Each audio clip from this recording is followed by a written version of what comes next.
instrument. Make me an instrument of peace. Where there is hatred, where there is hatred, I will love. Where there is sadness, I will bring joy. Where there is darkness, I will shine. I am an instrument of peace. I am an instrument of peace.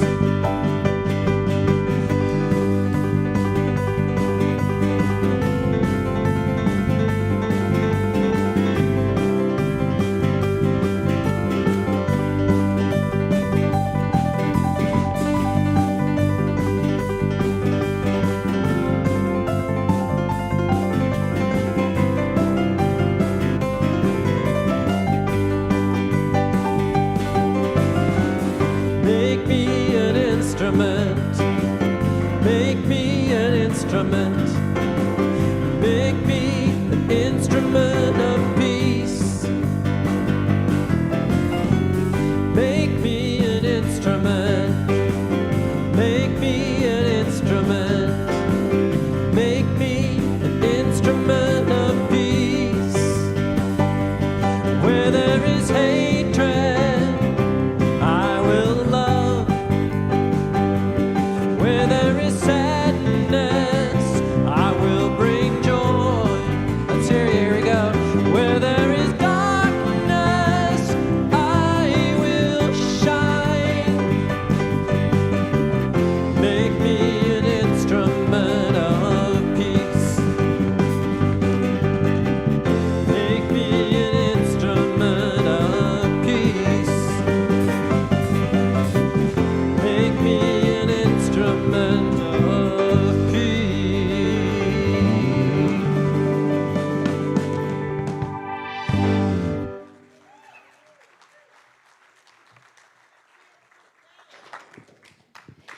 Good morning, and welcome to the Center for Spiritual Living, Santa Rosa. Thank you very much for reminding us we are all instruments of peace and opening our hearts this morning with their music. I am Tamira Hume, and I am very glad to be with you today. Welcome, live stream viewers. We're grateful that you are joining us from wherever you are around the world. If you have questions about what is happening at our center, we have a website, CSLSR.org, and it is filled with useful information. You'll find our monthly bulletin there, and you click on the photo of the typewriter. It contains everything happening throughout the month.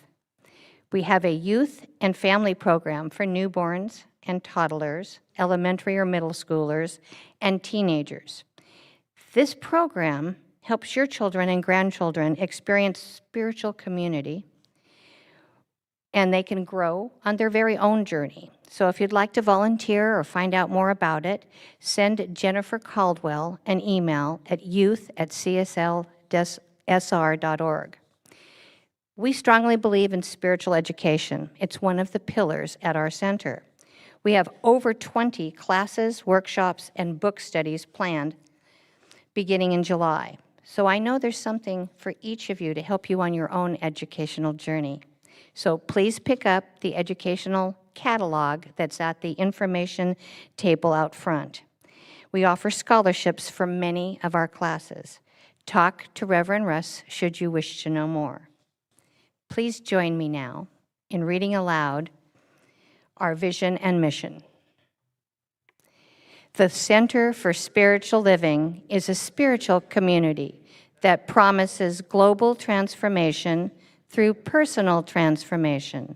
Our purpose is to awaken humanity to its spiritual magnificence.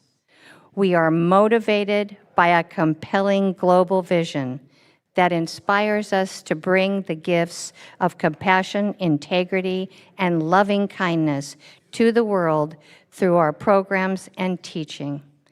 Together, we are helping create a world that works for everyone.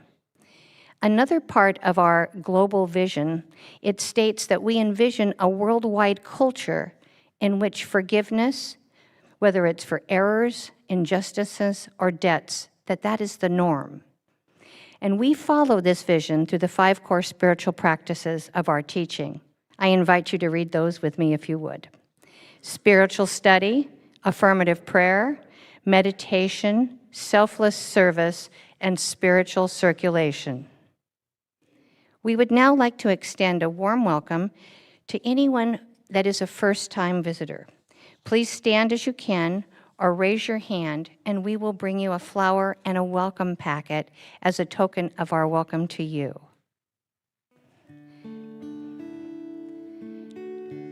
If you are watching online for the first time, please let us know in the chat. We are so very grateful to have you.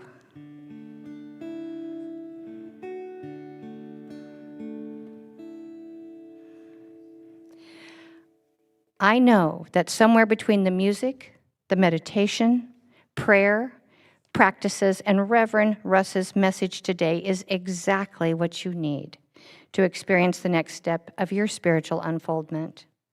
You are welcome here. Now please enjoy some music before our short time of silent contemplation and prayer.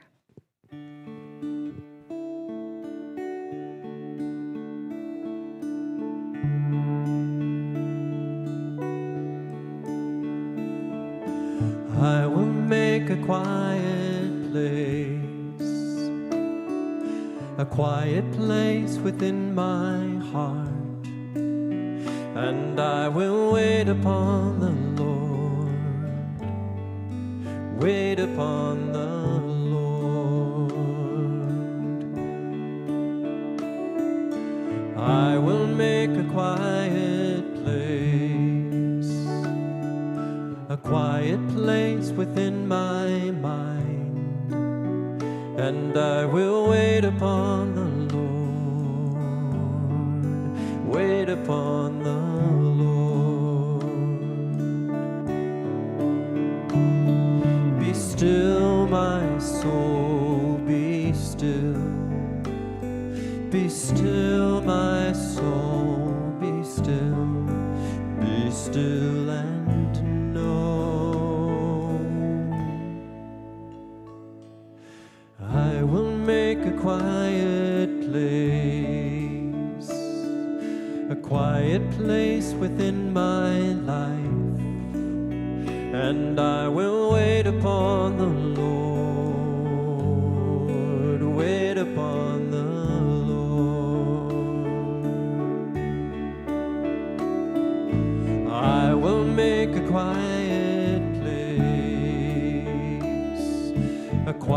place within my heart, and I will wait upon the Lord, wait upon the Lord. I will make a quiet place within my mind, and I will wait upon the Lord, wait upon the Lord.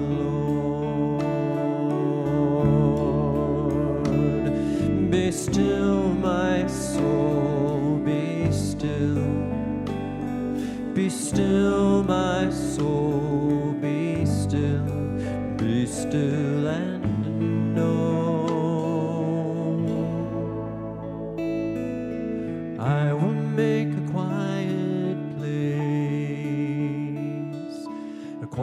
place within my life, and I will wait upon the Lord, wait upon the Lord.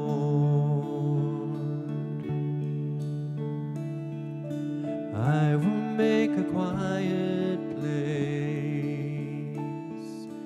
I will make a quiet place.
resting in this quiet.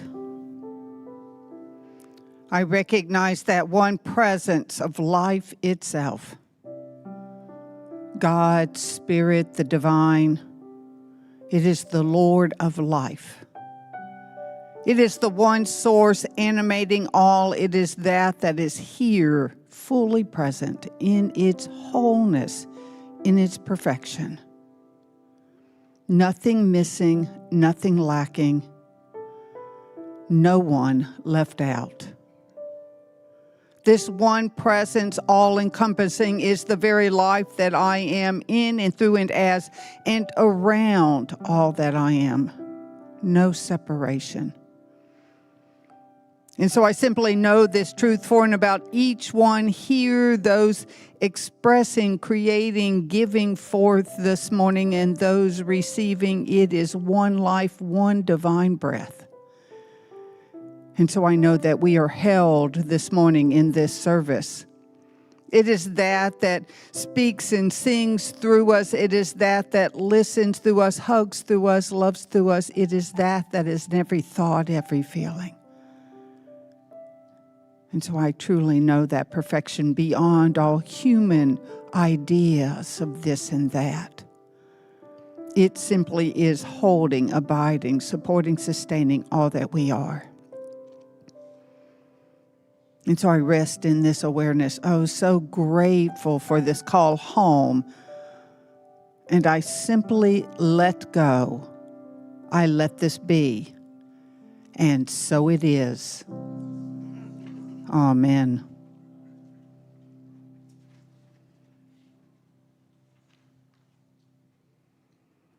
Good morning. I'm Ruth Barnhart, a minister here at the center. Please join with me in reading this morning's affirmation. I embrace. I embrace the beauty of my divine imperfections. And so it is.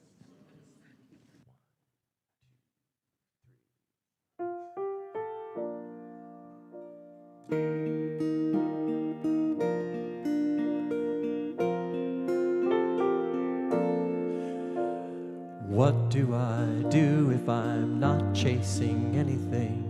What do I do if I've got everything that I need? It's a question that no one's prepared me to answer. Where do I go if I'm right where I'm supposed to be? Where do I go if wherever I go I'm at home? It's a question I'm presently wanting to answer. If the usual way doesn't work for me now, there's a void I know nothing about. What if the race is over and we all automatically win? What if the game is ended long before it even begins? What if the test has been taken and we're all passing again and again? If the race is over, what then? What do I say if it's all perfect anyway? What do I say if I'm not here to change anyone? It's a question I truly don't know how to answer. How do I live if my life is eternity? How do I live if I'm no longer afraid to die? It's a mystery, no one can give me the answer. If the usual way doesn't work anymore, there's no map for what life has in store. What if the race is over and we all automatically win? What if the game is ended long before it even begins? What if the test has been taken and we're all passing again and again? If the race is over, what then?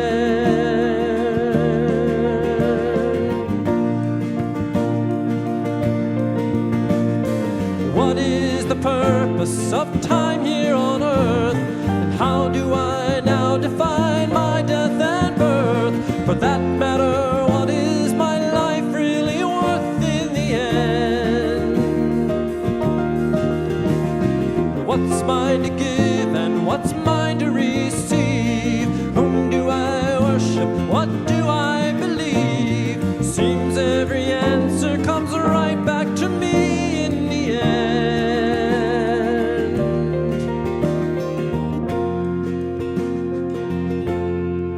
What if the race is over and we all automatically win? What if the game is ended long before it even begins? What if the test has been taken and we're all passing again and again? If the race is over and we're all born victorious, if the race is over, what then?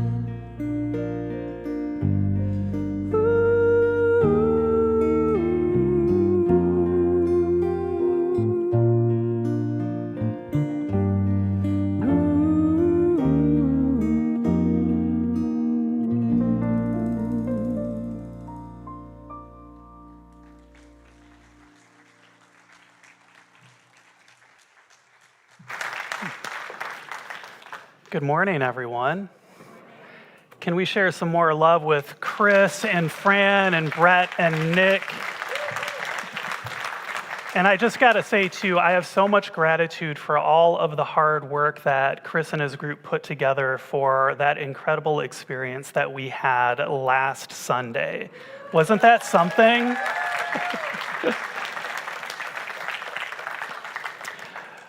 So, this month's theme is Practice Makes Imperfect.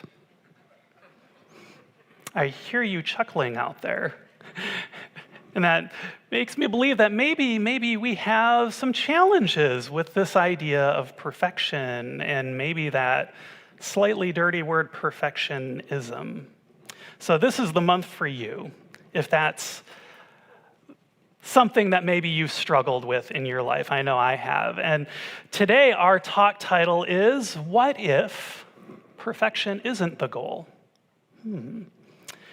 But before we start, I'd like to tell you about my grandma's chicken noodle soup.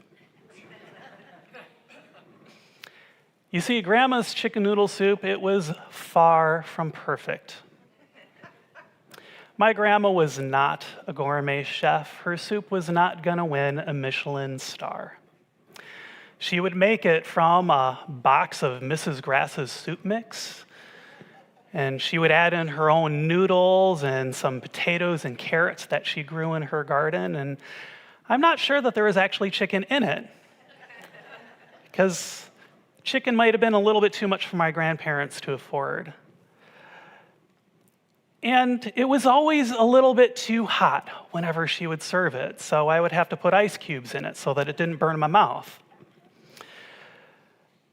But I have to tell you, to me, that chicken noodle soup was the best thing about my grandma. I was so happy whenever she would make it. And I think this is because her chicken noodle soup was a reflection of her inner perfection. It was a product of her tenderness, of her love, of the care that she brought to us every single day. It reminded me of her giving nature, and it made me feel safe. Each time my grandma would make her soup, I knew just how much she loved me. And I got to experience a little taste of that perfection every time that it burned the roof of my mouth. When I think of my grandma's tenderness, her open-hearted way of living, I'm reminded of how I can grow in my own spiritual maturity by choosing to be more open-hearted, by choosing to be more loving and to be more kind. And this invitation to grow spiritually is part of the biblical definition of perfection. In the Bible, it turns out perfection is defined as a state of spiritual maturity, a state where we are fully connected to the Spirit within us and living our lives through the guidance of that inner divinity. That's something that I believe is worth striving for. But this definition is a bit different, isn't it, from the common definition of perfection? Because typically when we use the word perfection, we're talking about something being flawless. And so that word, I find, can be very outwardly focused, especially when it comes to appearances. The problem, though, is that flawlessness is in the eye of the beholder, because there is no such thing as a flawless life. Outer perfection is subjective, and that means that our experience of outer perfection tends to be up here in our head. I'm probably going to have a different idea of what's flawless than you will. A great example is guitars, particularly electric guitars. And did you know that there are some brand new, freshly manufactured electric guitars that are purposely damaged and roughed up so that they look like they're aged and they're used? And did you know that those guitars tend to actually cost more than a perfectly good model that has not been damaged purposefully of the exact same guitar? Perfection, it turns out, is in the eye of the beholder, because there is no wanting for sales of those guitars. There's tons of them. So that tells me that perfection is a state of mind and that it tends to differ from one person to the next. And if that's the case, I have to ask myself the question, can anything ever be perfect? The answer is, I actually think yes. But it's not the kind of perfection that we're going to find outside of ourselves. You see, that biblical definition of perfection is rooted in the word wholeness. And when we look at the ancient Greek word for perfection, that was the language that was first used for some of these passages in the Bible, it actually has a very different meaning. It's fascinating. The Greek word is teleos. And that word translates as living an undivided life. So perfection as it's used in the Bible, especially as Jesus was using it when he would talk about perfection, it means to live a life that is undivided from God. And because I'm a student of the science of mind, I like to take this a step further. If God is infinite, then God must be all that there is, and thus God's life is my life. So to be perfect is to live my life as though I am undivided from spirit, which is just another word to describe God, to describe this infinite life force, whatever works for us. To see something as perfect from the spiritual perspective is to recognize that it is already whole, that it has all that it needs to exist exactly as it is. And this definition for me is a reminder of the importance of self-acceptance, because that self-acceptance means that I am undivided from the Spirit within me. The more I can cultivate self-acceptance, the more that I'm able to accept and move through the challenges that I encounter in the world. So, in a sense, maybe perfection is the goal. But maybe we just needed a better definition of perfection. In a 2020 interview with Psychology Today, author Mark Nepo offers some wisdom about how we might move past our mind's desire to constantly fix and problem solve, which really is a way of exercising perfectionism, and to move towards a more spiritual approach to our lives. The Tao Te Ching says, "The brittle and hard break. Only the soft and flexible endure." Our tenderness and vulnerability are the adaptive life force through which we fully live, love, and receive each other. When you look at water, it's both powerful and gentle. It's clear. It's see-through and yet reflective. Also, water can receive whatever you put into it, give of itself completely, and lose none of itself. While problem solving is a great tool, we tend to get stuck in our minds, especially at times like this, and he was referring to the pandemic then. When I'm exhausted and can't figure something out, I've learned that all I have to do is give completely to whatever is before me.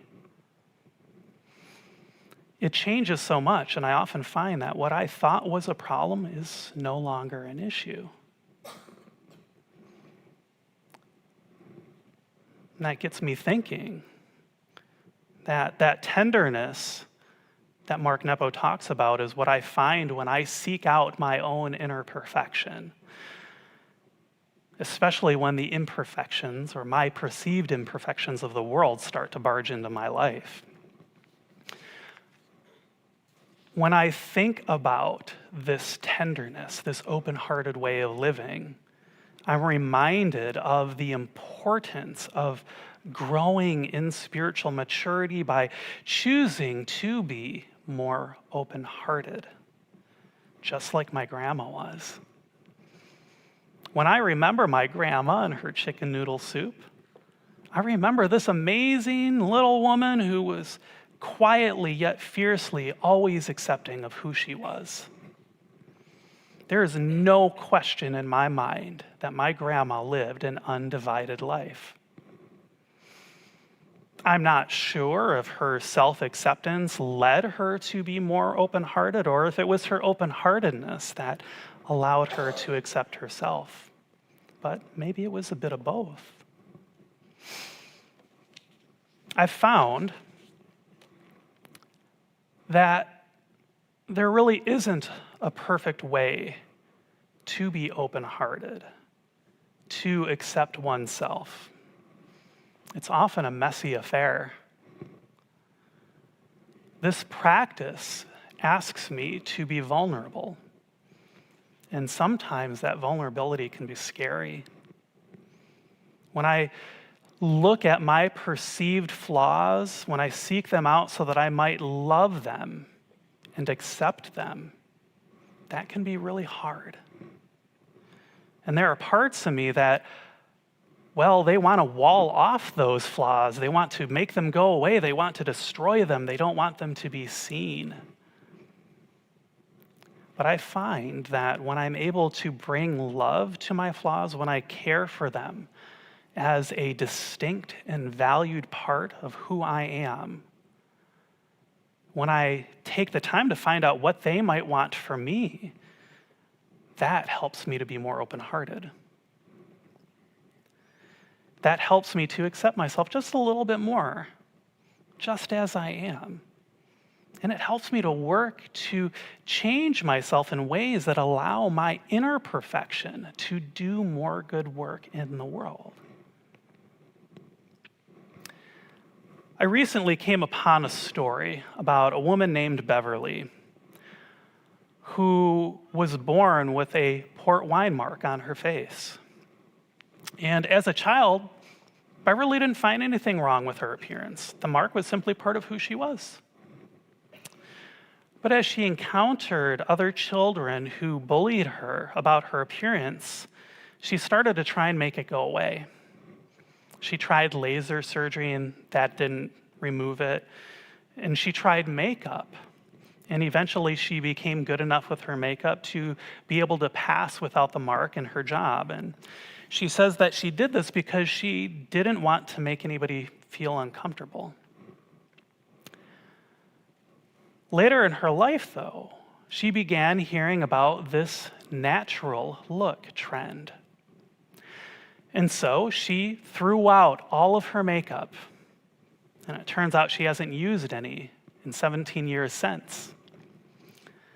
And as her self-love and her self-acceptance grew, she began to do interviews with the BBC talking about her shift and has inspired many people to accept and love themselves exactly as they are. She created a website called Love Your Mark and began speaking at more events, and her self-love and her self-acceptance opened many doors for her. Beverly challenged the idea of what society thinks is perfect by showing them the perfection that was already within her. And she continues to work towards empowering people to accept themselves exactly as they are. And I find that inspiring. This is what I know to be possible through the power of self-acceptance. By being willing to accept herself exactly as she is, Beverly has positively impacted the self-image of so many people in the world. Now, I don't think this was easy for her. She mentions how much her parents' love and support helped her to get through her challenges, and I recognize that we don't always have that kind of support in our lives. But I suspect that even if Beverly didn't have that support, she still would have done what she did, because that perfection was in her, and it was always going to find its way out. So it makes me wonder, how can we become more loving and accepting of ourselves? And there's one practice that I know that can lead to self-acceptance, and that is the practice of generosity. And in 1 Corinthians 13:10, it says, "When that which perfect is come, then that which is in part shall be done away." And this is a passage that's talking about wholeness, that kind of wholeness that is at the root of spiritual perfection. And it reminds me of what it means to live an undivided life. What this passage invites me to consider is, how can I be generous with my inner perfection by sharing it with the parts of the world that to me don't always feel whole?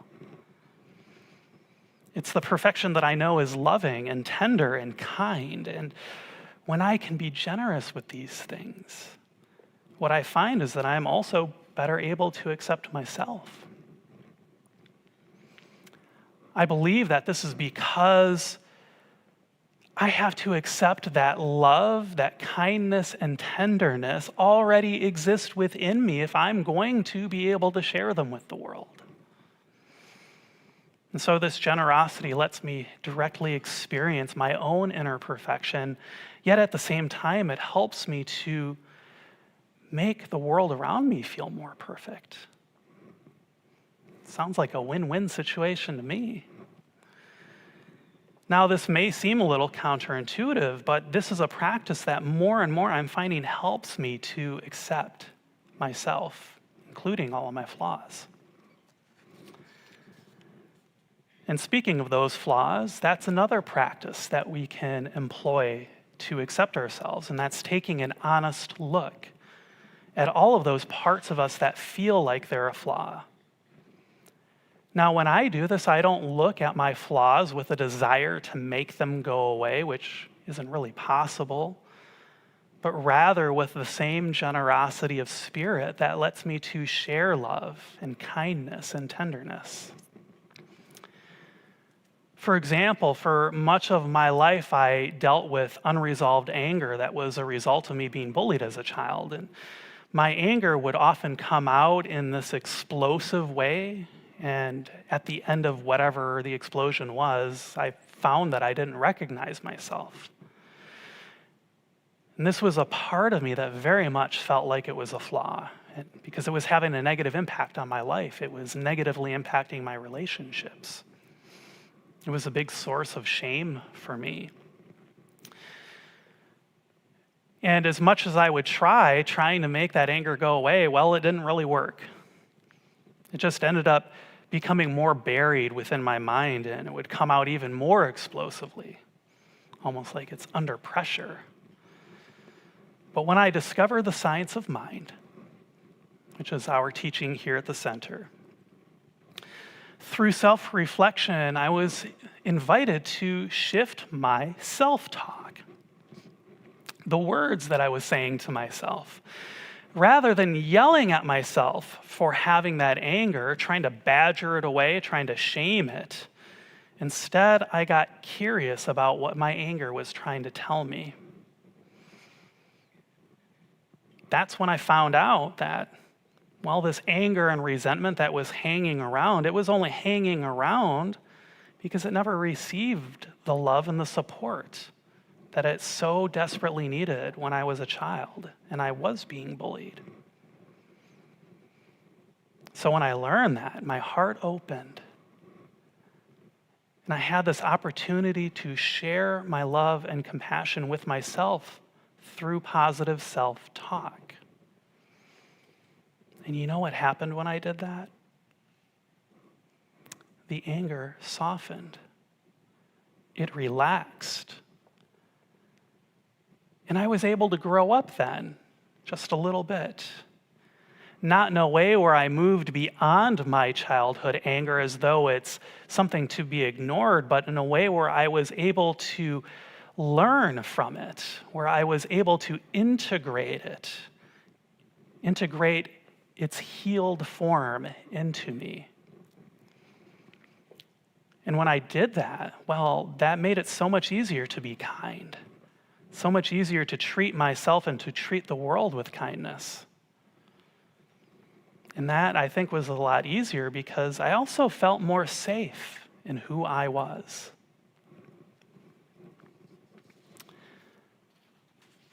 Generosity, kindness, self-reflection, love. These practices can lead to something that is very empowering. The development of a self that is worthy of esteem.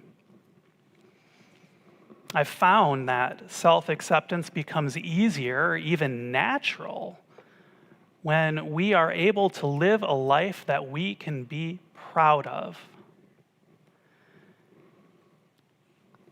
I live a life that I can be proud of by doing my best to make choices that affirm my values, that support a kind and loving and open-hearted world, that helps to create a life for myself and for others that is, well, just easier to accept. I think when we do this, when we live a life that we can be proud of, that those imperfections we witness in life, well, they feel a little less imperfect. And I think that's because the perfection that's within our hearts is now free to transform how we see and experience everything, including the flaws. That is what spiritual growth means to me, what spiritual perfection means. Even though the world outside me, outside you, may appear imperfect, may appear divided, there is a perfection within you, within me, that we discover more deeply, more beautifully each and every time we choose kindness and love and open-heartedness and generosity. To really recognize perfection is to recognize the inherent wholeness in everything. And then to choose to work toward everyone having an experience of that wholeness. It's what it means to me to choose to live an undivided life. That undivided life is what I tasted every time my grandma made her chicken noodle soup. And for that, I will always, always, always be grateful. I invite us to close our time today with spiritual practice. And if it feels comfortable to you, you can close your eyes or soften your gaze. And as though it's a soft cloud, allow your attention to gently drop down to your heart space. And from your heart, contemplate, what is one small thing that you can do today to be just a little bit more generous, a little bit more kind, a little bit more loving, a little bit more open-hearted?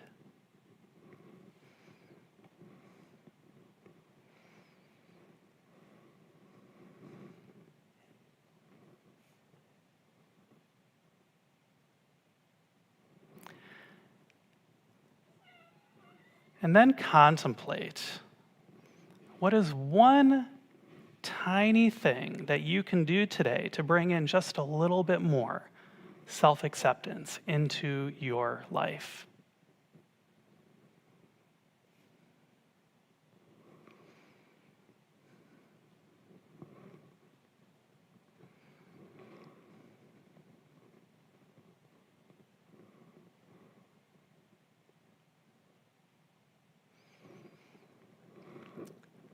And I invite you to hold on to that action as we move into our time of prayer. How good it is to know that there is but one life, one presence, one power, one source of all creation that is undeniably perfect. This divine one is wholeness, it is love. It is all that is good, and I know that I am a cherished part of that divine source. And as that is true for me, that is true for each and every person here, each and every person online on our live stream. All of us are perfect expressions of that wholeness, of that love, of that good. And so I know that perfection resides within me, it resides within every person here.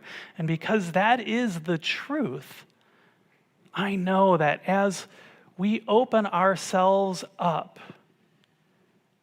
that there is only one thing that can happen, and that is that the inner perfection that resides within us is shared with the world. And that is so beautiful to witness, so beautiful to see.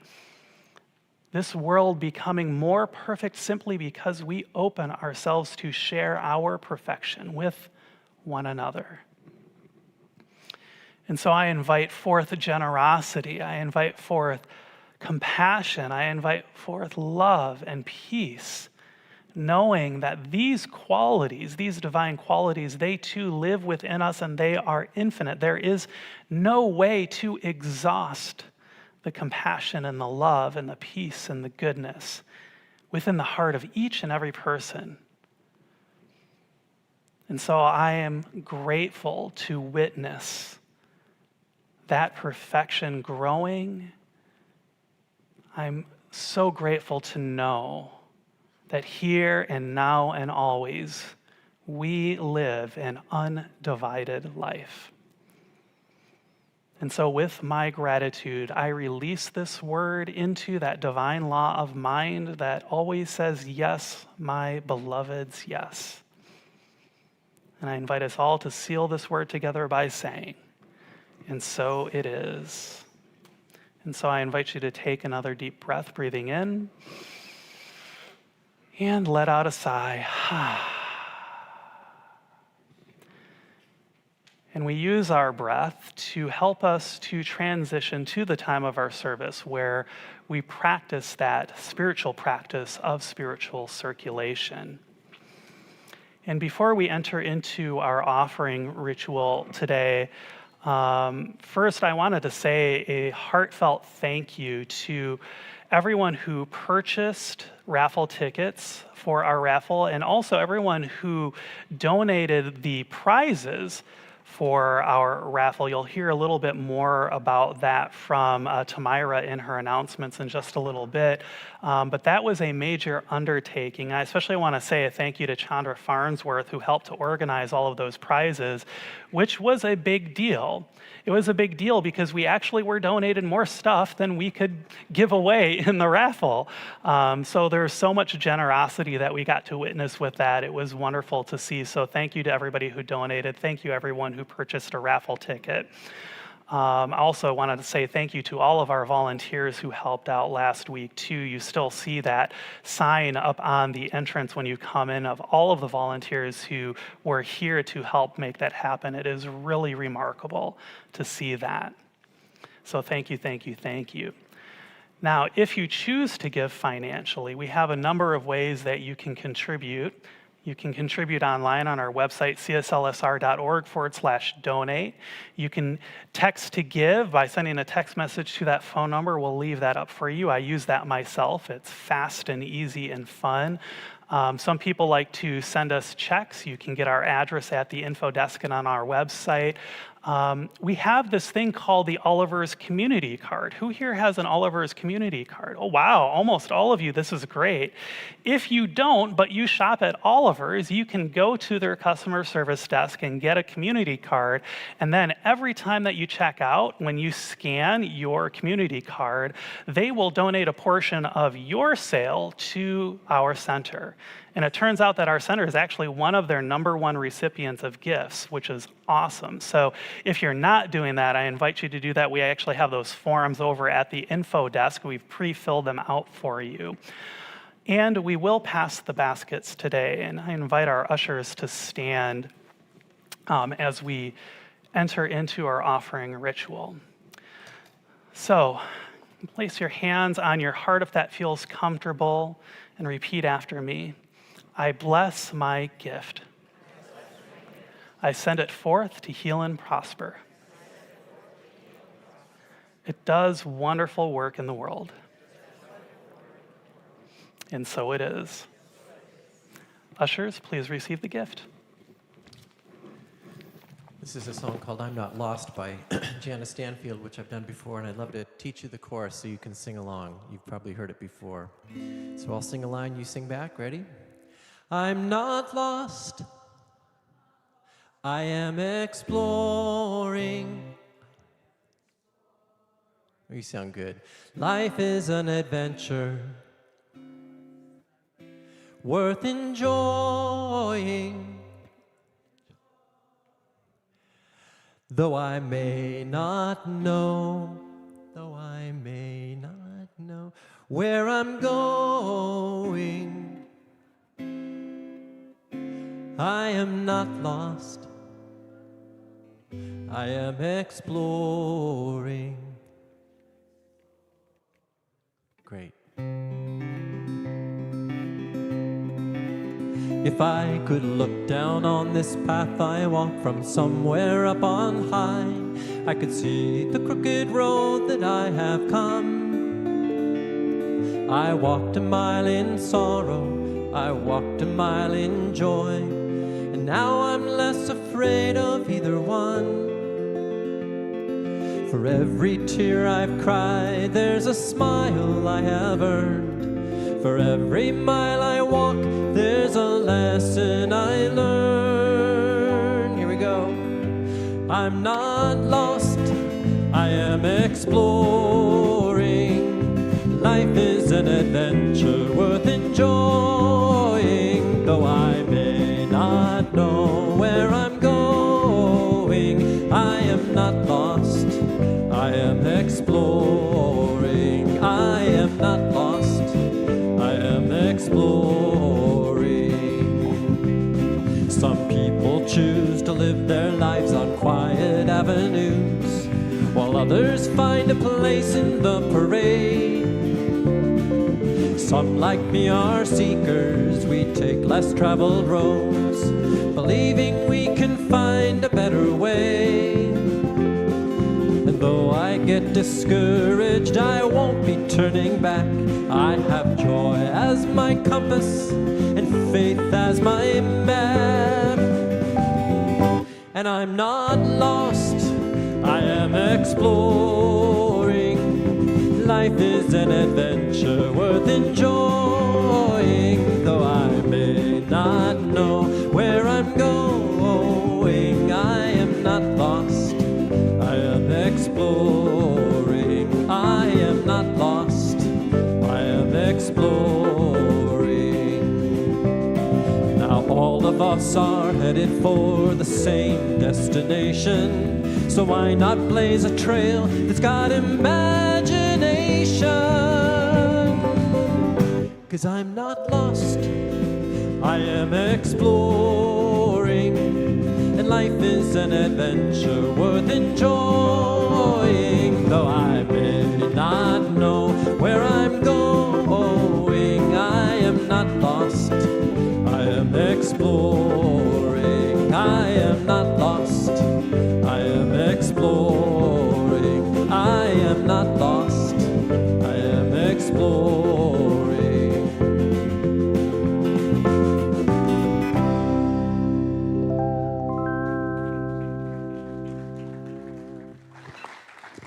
Okay, let's give him a little bit more love for telling us so.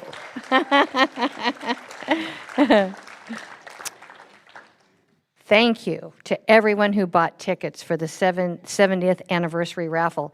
By now, the winners have all been called, and we wanted to let you know that we raised over $6,000 from that raffle. That is just so sweet. Thank you, thank you, thank you. You know, Edward has left a message for us, Dr. Edward has. He tells us that it's perfectly okay to be imperfect. What a relief it is to know that. And we're all just helping one another, walking one another home like pilgrims, learning and growing. And I am really relieved to know imperfection is okay. In fact, he says there is beauty in it. And he is teaching a workshop all about it, and that's on July 14th at 1 p.m. What if joy, peace, and aliveness were right where you are? What if you were at home simply being you in a wholehearted way? Reverend Tara is teaching this workshop, Wholeheartedly Me, on Sunday, July 28th at 1 p.m. In it, we will explore being all that we are, nothing to fix, nothing to hide, perfectly imperfect. Affirmations are a tool that we use at the center to keep our minds on track with a powerful, clear focus. But that focus, like meditation, can be challenging. Dr. Edward will explore how to make our affirmations more effective so that they can help us grow in a class he is teaching, a fresh look at affirmations. Join him on 3 Tuesday evenings starting July 16th. And you can sign up for all of these classes and workshops on our website. And starting today, we are collecting backpacks and school supplies for the kids coming up in the fall term. And you can donate these supplies at the information desk. And Reverend Russ, our very own Reverend Russ, he has an ordination ceremony and celebration, and it's happening on July 21st at 1 p.m. Congratulations, Russ. It's a big deal. It's a major milestone in a minister's journey, a culmination of years of study and service, a commitment to being a minister for life. All are invited to celebrate with Reverend Russ, and we are taking sign-ups for snacks for the reception, which you can also do at the info desk on our website. So when you go out the sanctuary doors today, please take a moment to look at the beautiful art that's out there from Catherine Lachi Chong's exhibit. It's exquisite and very fun. So check it out and be impressed. So I want to thank you all today, you perfectly imperfect folks. That's all for today. Have a wonderful week.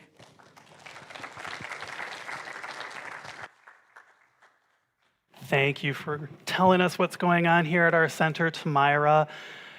It is time for us to close our service, but before we do, first I have another thank you. I've got a lot of thank yous today. I think that's a good sign of what's going on at our center. I wanted to say thank you to everyone who has generously supported our teens. Just on Friday, our teens flew up to our camp in Oregon for their week-long summer teen camp. And they're going to be there all week long learning about what we talked about today, and that is self-acceptance. So it's an incredible journey, and I would love to, I'm thanking everyone on behalf of our teens who donated to help them to be able to go there. It's no small feat, so thank you, thank you, thank you. Now, if you have been having a challenging time, if you're looking for some spiritual support, if you would like to have one of our practitioners accept you because maybe you're having some challenges with self-acceptance, then I invite you to take advantage of our after-service prayer. If you're here in the sanctuary, you can go talk to Joyce at the white table in the corner there, and she will direct you to one of our prayer practitioners. If you're online, you should see the website that you can go to get on the Zoom call to have a confidential free prayer with one of our online practitioners. So please take advantage of that. It's a really wonderful way to bring forth that inner perfection, because that's what our practitioners are trained to do. They are trained to see the perfection in you no matter what. Isn't that wonderful? Yeah. All right, I invite you to stand as you are able and repeat after me. Something wonderful is happening through me right now. It is this thing called life. Life is in my mind, life is in my body, and life is in my affairs. I think it, I feel it, and I accept it. Just the way that it is, and just the way that it is not. Thank you, life. Please know with me that you are never alone. That Spirit is right where you are, that you have only to look within at any moment to know that you are guided, sustained, and empowered by a presence that expresses itself as you in this world. In deepest gratitude, let us live our lives accordingly so that in everything that we do and we say and we think, we honor this presence within. And so it is. Enjoy the closing music and have a wonderful week.